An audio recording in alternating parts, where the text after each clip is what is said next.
Hey everybody, this is Rich and Ryan. Yep, I'm Ryan. He's Rich. Ryan's today, I'm Rich today. We are at the Sax Pro Shop and we have a couple of product updates for you. This Friday we are going to start with our open hole flute tool. We're going to show our Flute Post Moving Lever, our updates to the sax key moving levers, and a new product that we have which is called the world's best scraper. Stay tuned. And so I'm going to talk a little bit about the updates, and then Ryan's going to show them, do a couple of demonstrations for you on these. The first thing that we have is Rick has started engraving our logo into the flat that we machine here to keep the handle from rolling around on the bench. So we've got the Wilmington logo on the open hole flute tool. We've also started tumbling the what would you call this? A shank? The shank? The shank or the shank or the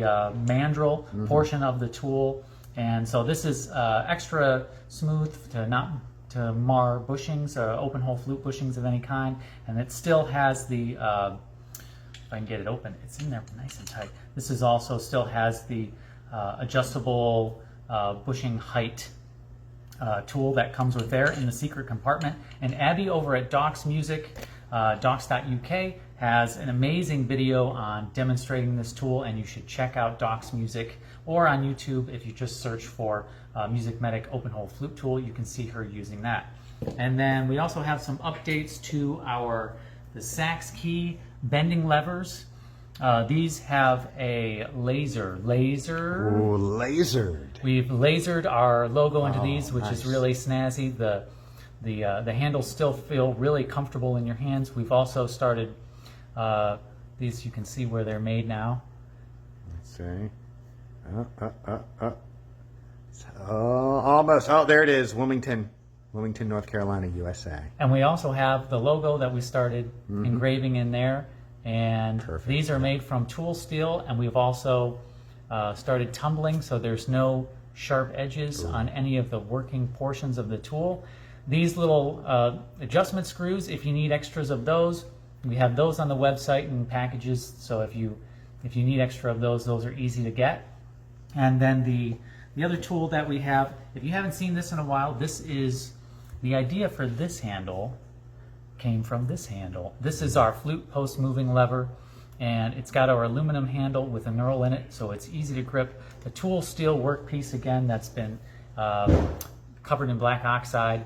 And to use this tool, now normally you would take the pivot screw out of the post, and you might even remove the springs as necessary, but if you want to just very carefully and gently move a post over on flute or any other smaller woodwind with a metal body, you can just stick the post into the section that's got the divot, wrap the arm around the post, and you can give it a gentle push to adjust posts in any direction. So that's the Flute Post Adjusting Lever. And then the other new product that we have is what's called the world's best scraper. This is the world's best scraper. This is, I think, from Naga Tools, and it comes with this handy plastic handle that's super lightweight, and it locks the tool into the handle. Ryan's going to talk to you more about that in just a second. It's got two ends wrapped in shrink wrap, so you can use both blades. And then it also comes with another tiny little blade for doing some more precision work. And it also comes with a blade guard, so when you've got this on your bench, you're not going to stab yourself. Very nice. With it. So Ryan's going to get in here and show you a couple of these tools right now, and I'm going to run the camera. All right, here we are. What are you going to start with, Ryan? I think I'm going to go with the bending levers. All right. These bending levers. And I'm you gonna have move the in two different here. types. You have the wide jawed, as you can see. Oh, I didn't even talk about that. Awesome. Narrow jawed. Yep. The nice thing about these is, if you watch this, they will actually fit inside of each other.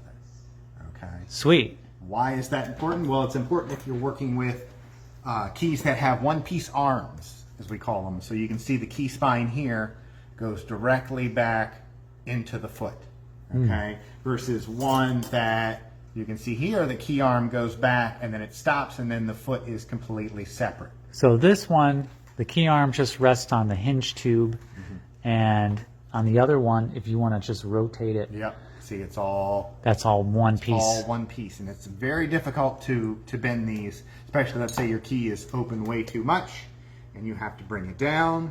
Okay, the way we would do that is obviously we put the rod in. We take either one. I'm going to take the large on that side, small on that side. You can see how they fit Bring it nice and close for them. together. Oh yeah. Okay, and now it's just a matter of just doing your small bends there, just right there, and you can see. So that's an easy way to make that Super very easy, difficult super adjustment. Easy. Yep. A lot of times when you make those bends, this hinge tube will bind. You can see everything is still moving fine. Wow. It's also great for another one is if you're adjusting the A arm, you know, the A touch that goes over top of the bis. This is again great for adjusting those. Again, you would put the rod in, you would do it like so, and you can see. And so that's what the small, let me move the camera up here. That's what the small and large, Exactly. using Small them and together. large, yeah, and the nice thing about the small one is it has a lot of clearance. You can get into the smaller areas. You can see right there. Oh Very yeah. Tight area. Same thing right here if you needed to do some bending there. What's the situation, Ryan, when you would use the two, because they come in a set of two large and one small. What would be the reason where they would need to get the set and use both large ones? If you're bending bigger keys and you want to spread this force out across a bigger area, sometimes this can get a little sharp. You know, it's very tight. Okay. This one, it's spread out a little bit more. So a lot of times these are my go-to is the two larger ones because they do fit quite a bit of areas to get around spring catches. So these are usually my go-to. But when I do have to do the bend on the one-piece arm, that's when I will bending levers unite. And there Awesome. you go. Okay, And cool. in addition to the nylon screw in there, which makes it really nice to get the correct angle when you're actually bending, and then it also doesn't mar the brass. So you want to make sure that the nylon screw is always touching, the key arm itself. Absolutely. Cool. So, Okay, and now you're going to show us what else? The scraper? the scraper is the world's greatest scraper. You're seeing it here. This is amazing. I can't believe I'm holding it. I was skeptical at first, but yes, this is a pretty nice scraper. This is the one I have normally on my bench. Okay. Traditional scraper. And you can see I don't really use the whole blade. It's a little unwieldy. Okay, so I put some shrink tubing around. So this is usually how I hold it. Usually you're only using the small tip there. This does it for you. Okay. The other nice thing about having this on the pin vise is if I want to extend it a little bit further, I can do so. How's that handle feel in your hands? It feels good. It's a nice diameter. It's not too small that your hand is really clamping down too much. You can adjust it. The nice thing about having the double-ended is if you dull the one side, you don't have to stop and sharpen. You just flip it over. Yeah. There you go. You have the smaller one as well. The other neat feature I like about these is if you do end up making your own pivot screw reamers, you can actually use this this pin vise, loosen it up enough to actually hold on to your pivot screw reamer. So this gives you a lot of leverage and a nice kind of ergonomic. Let's see if I can get it to focus. Come on, baby. Show them what they want to see. You got It's focusing on like your shirt. There we go. It's getting better. So if you want to get a very kind of precision tool in your hand and have a nice comfortable grip, you can use that as well. Yep, very nice. And the other nice thing about this is, again, being a pin vise, you have the needle files. You just loosen this up, and these will slide right in. So those are the which are those the Grove files? Yep, the ones I believe we sell. So you can see it accepts this as well. That's cool. And then you can again go back to your scraping. There you go. Sweet. So the world's greatest scraper. The world's greatest scraper. Have we showed I'm them? not disagreeing.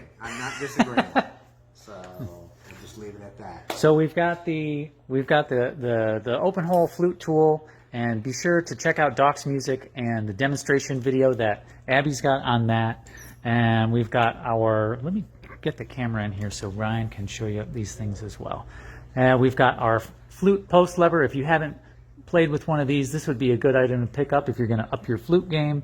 We've got updates to our sax key adjustment levers and the world's greatest scraper with the tips too, so you don't stab yourself. oh, blade guards. Awesome. Yeah.